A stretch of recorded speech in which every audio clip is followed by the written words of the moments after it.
قال الشيخ سعود بن إبراهيم الشريم وفقه الله هذه الأبيات: جزى الله عني كل خير ولاتنا على كل فرض من فروض إمامتي. جزى الله عني كل خير ولاتنا على كل فرض من فروض إمامتي. هم أهل فضل بعد رب مهيمن فليس يجازيهم حروف مقامتي. أدين لهم بالسمع والطوع شرعة فذاك ورب البيت فعل وشامتي.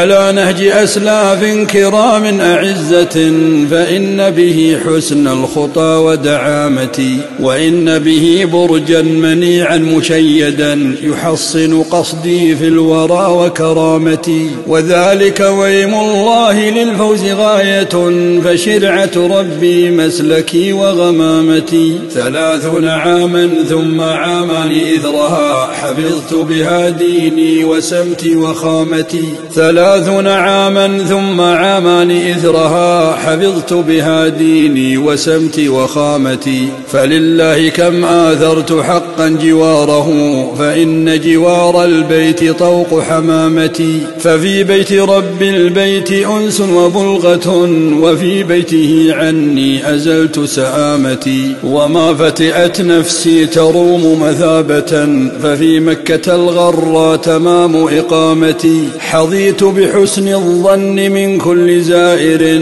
وما نزعت للسوء يوما عمامتي. ألا رب فاسترني كسترك ما مضى ولا تخزني يا رب يوم قيامتي. وحط إلهي في المعاد ركائبي بعالية الفردوس دار مقامتي. وحط إلهي في المعاد ركائبي بعالية الفردوس دار مقامتي. وحط إلهي في المعاد ركائبي بعالية وسلام على المرسلين وآخر دعوانا الحمد لله رب العالمين.